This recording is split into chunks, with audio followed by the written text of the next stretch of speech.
بہت سے خواب انسان بچپن ہی میں بننے لگتا ہے۔ لڑکپن سے نوجوانی تک انہیں سجاتا اور سنوارتا ہے، پھر جوانی تو دیوانی ہوتی ہے۔ جوانی آتے ہی انسان ان خوابوں کے پیچھے دیوانوں کی مانند دوڑ پڑتا ہے۔ وہ خود کو خوش نصیب کہتے ہیں جنہیں ان کے خوابوں کی منزل زندگی کے ابتدائی سفر ہی میں مل جاتی ہے۔ آج میں اور آپ ملنے جا رہے ہیں ایک ایسے ہی نوجوان سے جس نے خوابوں میں حقیقت کا رنگ بھرا، اپنے پیشن کو پروفیشن میں بدلا اور وہ آسودگی حاصل کی جو خواب دیکھنے اور انہیں پانے والوں کو ہی میسر آتی ہے۔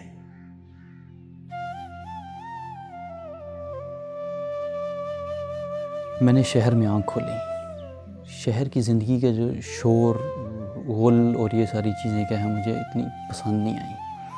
تو یہ کہ جس طرح شہر کے اندر آپ دیکھتے ہو راتوں کو جو ہے وہ دیر تک جاگنا، صبح کو دیر سے اٹھنا اور یہ ساری چیزیں جو کہ کیا نیچرل نہیں ہیں، ٹھیک ہے، تو یہ چیزیں کیا مجھے پسند نہیں آئیں۔ تو ویسے تو گاؤں میں جاتے رہتے تھے، پر یہ کہ جس ٹائم آپ کہہ لو کہ ہوش کے اندر جو ہے وہ صحیح طرح سے گاؤں گئے اور اچھی طرح سے گاؤں کو دیکھنے کا موقع ملا، گرمیوں کی چھٹیوں میں ہم گئے تو 2 مہینے کا ٹائم آپ کے پاس کیا کافی ہوتا ہے کہ آپ جو ہے وہ ایکسپلور کر سکو اچھی طرح کہ کیا ہے کیا نہیں ہے۔ تو ادھر جا کے جو ہے اچھا فیل ہوا کہ گاؤں کا واقعی پتہ چلا کہ یار یہ کوئی زندگی ہے۔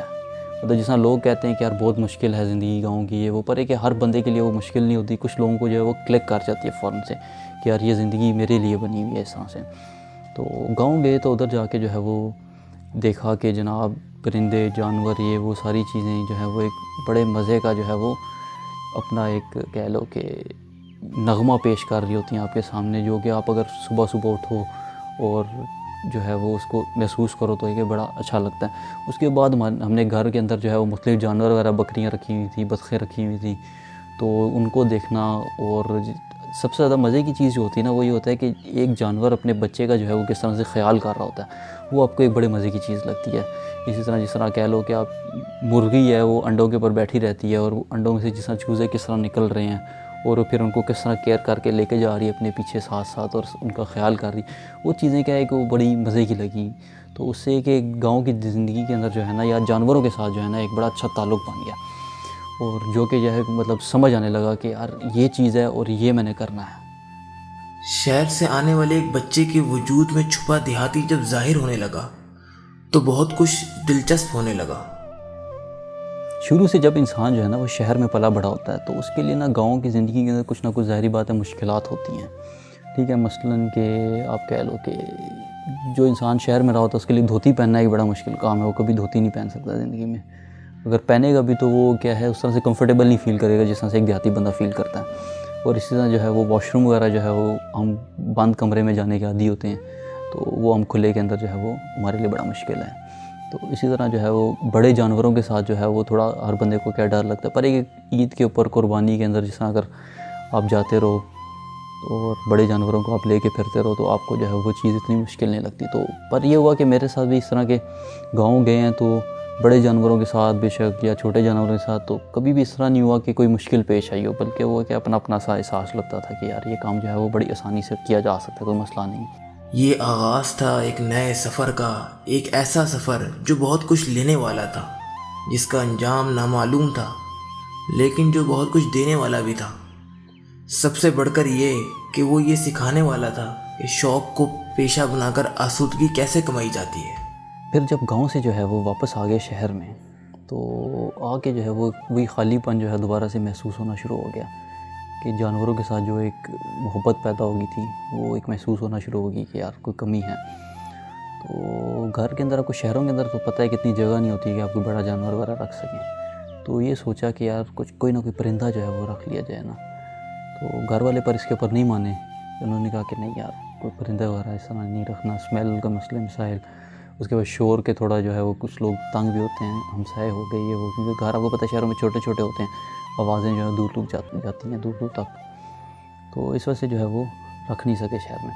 پر یہ ہوا کہ جس طرح اکثر جو ہوتا ہے گلی سے جو ہے کوئی گزرا چوزوں والا رنگ برنگے چوزے لے کے وہ گزر رہا ہوتا ہے، تو وہ جو ہے وہ دیکھ کے جو ہے نا فوراً سے دل کرنا کہ یار چوزے لیں، تو اس طرح کرنا کہ یار کبھی کبھار جو ہے وہ چوزے وغیرہ پکڑ لینے اور گھر میں جو ہے پالنا شروع کر دینا انہیں، تو کچھ اس میں سے جو ہے وہ مر بھی جانے تو اس کا بڑا افسوس ہونا، کچھ پل جانے، جو پل بھی جانے اس میں بھی کیا ہوتا تھا کہ گھر والوں کو ہوتا تھا یار اب یہ بڑے ہو گئے ہیں، اسمیل آ رہی ہے، یہ شور کر رہے ہیں، کیونکہ اس میں زیادہ تر ہوتے ہیں وہ ہمیشہ مرغا نکلتا ہے، اس میں مرغیاں نہیں نکلتی ہیں آپ کے پاس، ٹھیک ہے. تو جو مرغا نکلنا تو اس کو خود ذبح کر کے کھانے کا بھی دل نہیں کرتا بندے کو جب پالا ہوتا ہے.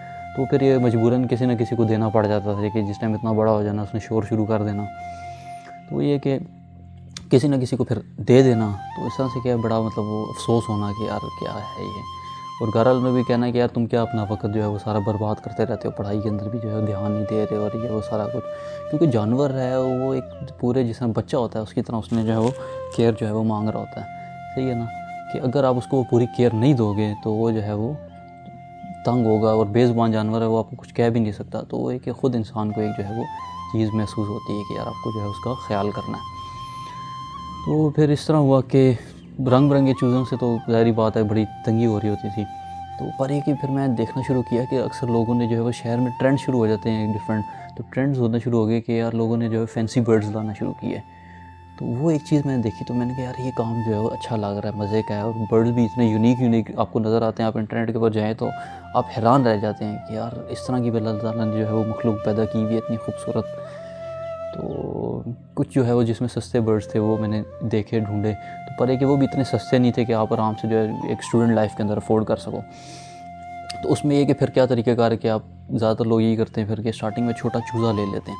تو میں نے اس طرح کچھ مختلف بریڈس کے جو ہے وہ چوزے وغیرہ لیے، جس میں کہہ لو کہ گولڈن بفس ہیں، مطلب ایک بہت زیادہ اچھی بریڈ ہے اور خوبصورت بریڈ ہے، اور یہ کہ ذرا تگڑی بریڈ ہے کہ اتنی جلدی وہ مرتی نہیں آسانی سے، سروائیو اچھی طرح کرتی ہے وہ. تو وہ رکھ لیے. سلکیز ہیں وہ رکھے. اس کے علاوہ جو ہے وہ اور ایسٹرولاپ ہیں، اور آپ کہہ لو کہ پلے ماؤتھ ہو گئے. ایسا کافی مطلب بریڈز ہیں، 7-8 بریڈز ڈفرینٹ جو ہے وہ میں نے لائی، چوزے مکس جو ہے وہ لا کے رکھ لیے، پالنا شروع کر دی انہیں. تو اس سے یہ ہوا کہ گھر والوں نے دیکھا کہ یار یہ مطلب کچھ زیادہ ہی شوق اس کا بڑھتا جا رہا ہے. تو اس کے اوپر انہوں نے ظاہری بات تھوڑا احتجاج تو کیا کہ کیا کر رہے ہو تم، وقت ضائع کر رہے ہو، فضول میں پیسہ بھی خرچ کر رہے ہو، تو کوئی فائدہ نہیں. تو ادھر بھی یہی ہوتا تھا کہ یار چوزے پال لینے، ایک وقت آنا، اس کے بعد کسی دوست کو پسند آ گئے، کوئی آیا گھر میں، کوئی مہمان آ گئے، انہوں نے دیکھا تو کوئی نہ کوئی کہہ دیتے یار بڑا اچھا چیز ہے یہ وہ، تو پھر دے دینی تحفتاً کسی نہ کسی کو. پرندوں اور جانوروں کا شوق اب اس بچے کو جانوروں کا علم سکھا رہا ہے. شوق کا سفر جاری و ساری ہے. اچھا اس طرح ہوا نا کہ جس طرح مطلب جب نکلنا شروع ہوئے، لوگوں سے ملنا شروع ہوئے، کاروبار کا اندازہ ہونا شروع ہوا، تو بہت سے لوگوں سے ملے تو حقیقت کا نظر آنا شروع ہوا کہ یار بہت سے لوگوں نے مطلب لاکھوں روپیہ کمایا بھی ہے اس سے، اور بہت سے لوگوں نے لاکھوں گوایا بھی ہے. ٹھیک ہے، پر رزق جو ہے وہ اس رب کی ذات کے پاس ہے کہ جس کو جو ہے وہ لکھا ہوتا ہے اس کو ملنا ہوتا ہے. ٹھیک ہے، صرف انسان تو محنت کر سکتا ہے، باقی جو ہے وہ اللہ کی ذات دینے والی ہے.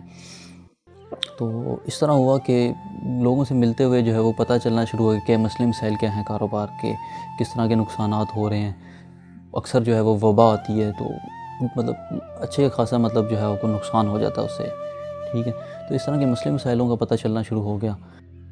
زندگی اس کائنات میں سب سے قیمتی ہے، تو پرندوں کے کاروبار میں بھی کچھ ایسا ہی ہے. پرندہ اگر آپ کے ہاتھ سے گیا تو آمدنی بھی آپ کے ہاتھوں سے اڑ گئی. ایک دفعہ اسی طرح ملازم کی کال آئی تو اس نے بتایا کہ جس طرح یہ کچھ پرندے جو ہیں وہ کہہ لیں کہ ایکسپائر ہو گئے ہیں. تو میں نے کہا کیا چکر ہے، پتہ کیا جائے. میں فوراً پہنچا ہوں، واپس جا کے میں نے دیکھا وہ پھر ڈاکٹر وغیرہ کے پاس لے کے گئے اسے جو ہے یہ جانوروں کے جو ہوتے ہیں. تو اس کے پاس گئے، وہاں پر پوسٹ مارٹم وغیرہ کیا پرندوں کا تاکہ پتہ چلے کیا ڈیزیز ہے، اس کے حساب سے جو ہے وہ پھر میڈیسن وغیرہ آگے میڈیکیشن شروع کیجیے، باقی پرندوں کو بچایا جا سکے. اور یہ کہ اس کا کہہ لیں کہ ٹھیک ٹھاک ایک امپیکٹ پڑا، جو اسے کہہ لیں کہ اچھی خاصی جو ہے ایک موٹی رقم جو آپ کہہ لیں کہ وہ اس کی وجہ سے جو ہے وہ ضائع ہوگی ہماری.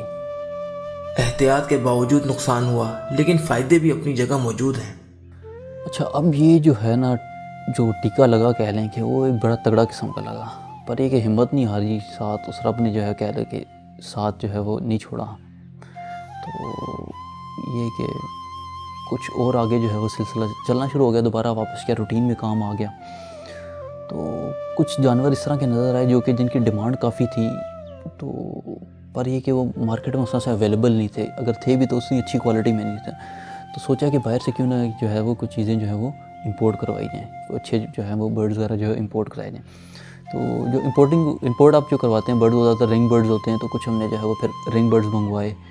تو اس سے جو ہے وہ کام آگے جو ہے وہ بڑھانے کی کوشش کی، اور پر اس سے یہ ہوا کہ نا باہر بھی کچھ تعلقات بننا شروع ہو گئے، انٹرنیشنل لیول کے اوپر ذرا کے کام کی تھوڑی ایکسپینشن وغیرہ شروع ہوئی، اس سے جو ہے وہ کافی ہمیں جو ہے وہ ایک پش ملا۔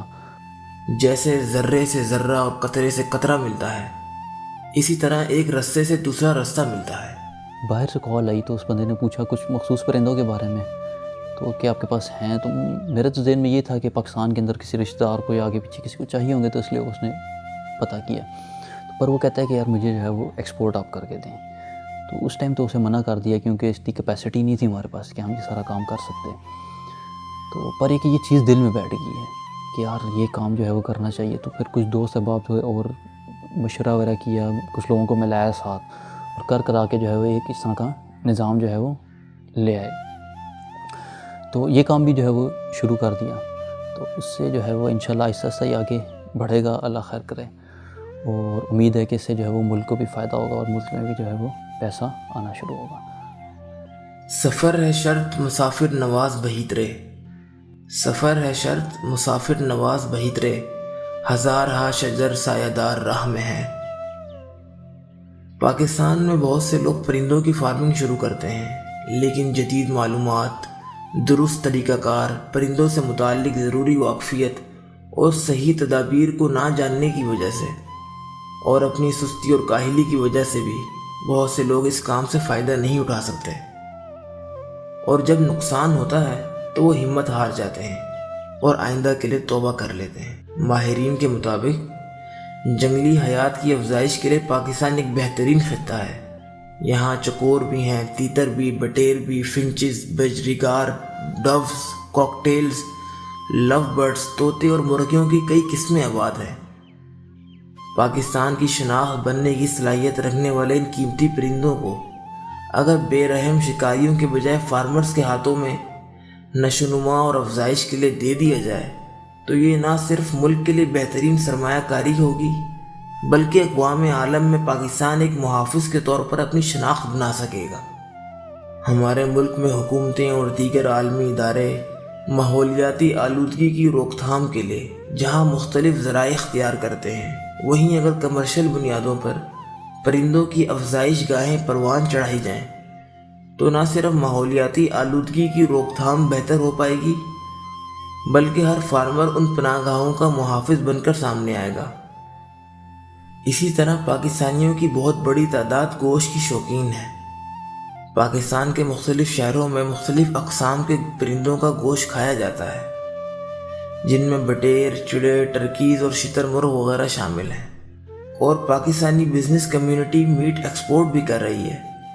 اگر ان میں سرمایہ کاری کی جائے تو ایک بڑا کاروباری طبقہ اس کے ساتھ جڑ سکتا ہے۔ پرندوں کی فارمنگ سے جڑے کئی ایسے کاروبار بھی موجود ہیں جو لاکھوں پاکستانیوں کے گھروں میں چولہے نہیں بجھنے دیتے، جن میں سر فہرست فیڈ سازی، ادویات سازی اور برڈز ایسیسریز کے کاروبار ہیں۔ یوں بھی پاکستان ایک زرعی ملک ہے، زراعت اس کی معیشت کی اصل بنیاد ہے۔ زراعت کے فروغ اور ترقی کے لیے کسان دوست پالیسیاں اگر بنائی جائیں اور لائیو اسٹاک اور اس کے ساتھ ساتھ پرندوں کی افزائش اور خرید و فروخت کے کاروبار کو مستحکم کیا جائے تو پاکستان کے لاکھوں لوگوں کو نہ صرف باعزت روزگار میسر آ سکتا ہے، بلکہ ملک میں بیرونی سرمایہ کی ترسیل میں اضافہ بھی ہو سکتا ہے۔